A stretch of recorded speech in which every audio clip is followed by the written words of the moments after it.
Hello દોસ્તો, welcome to my new vlog. તો આજના વિડીયોની અંદર આપણે ખાસ તમને જાણકારી આપવાની છે કે ભાઈ અશ્વની શરૂઆત અને અશ્વની પરચેસ કરીને તેને કેવી રીતના સાચવણી કરીને શું કરવું, તમામ પ્રકારની માહિતી તમને આ વિડીયોમાં મળવાની છે. તો વિડીયોની સાથે બન્યા રહેજો. અને સૌપ્રથમ આપણે શરૂઆત કરી હતી એક મારવાડી નસલની તોરલ સાથે, અને તમે જોઈ શકો છો એની જે ચાલવાની ચાલ છે બિલકુલ ધીમી હતી અને કૂદે ઘણી, એટલે છાતીમાં ધબકારા વધી જાય. એટલે આપણે આને પરચેસ તો કરી લીધી, બસ ખાલી થોડા ઘણા આનંદ માટે. પછી થોડું ઘણું આપણે શીખી ગયા આમાં શું કરવું, કેવી રીતના સેવા ચાકરી કરવી, કેવી રીતના ખોરાક આપવો ને શું કરવું, એ બધી માહિતી તમામ માહિતી મળી. એટલે પછી આપણે હસીનું તોરલ છે, આ તોરલને આપણે રાખી ઓછામાં ઓછા 3-4 મહિના સુધી આપણે એને ખોરાક ખવડાવીને બધી જાણકારી હાંસિલ કરી લીધી હતી. અને તોરલ હાલવામાં બધી રીતે કમ્પ્લીટ હાલે, પણ જ્યારે એને ફૂલ સ્પીડમાં આપણે દોડાવવાની કોશિશ કરીએ ત્યારે ઊભી થઈ જાય. અને લગામની જ્યારે આપણે ઝટકી દઈએ ત્યારે મોસ્ટ ઓફ બધા ઘોડા પિકઅપ પકડાવતા હોય છે કે રિવલમાં થતા હોય છે થલમાંથી, પણ આને થોડું ઊંધું હતું.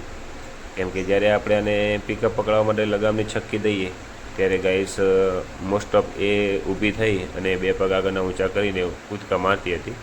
એને એટલે સમજી લ્યો કે નવા સ્વાર હોય, આપણે એ ટાઈમે નવા સ્વાર હતા, તો એ ટાઈમે નવા સ્વારમાં એવું હોય છે ગાઈસ, તો કે થોડી જાણકારીને થોડું ધ્યાન ન રાખીએ તો ઈજાઓ પણ પહોંચતી હોત.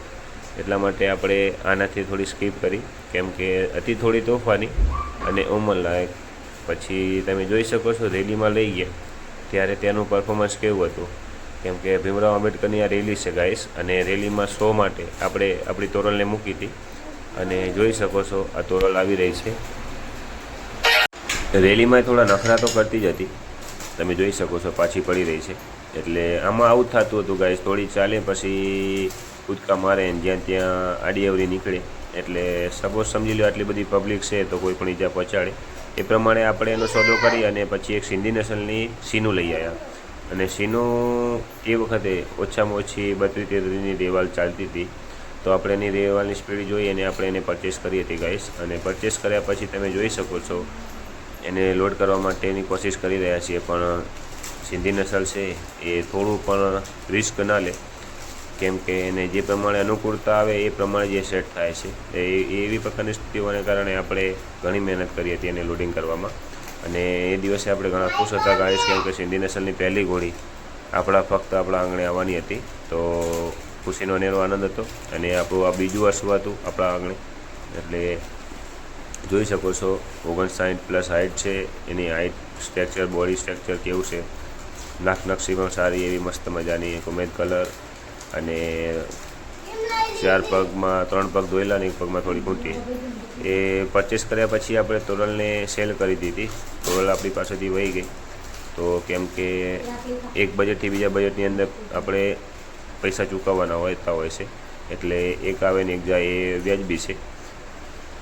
કેમ કે 2-3 ઘોડા ભેગા થાય પછી આપણે એનો પુરવાર ન કરી શકાય ગાઈસ. તો જરૂરી નથી હોતું કે બધા અશ્વને તમે ભેગા કરો. તો સીનું ગયા પછી આપણે તોરલ ગયા પછી આપણે સીનુને લઈ ગયા પગના નાળ લગાવડાવવા માટે ભુજ.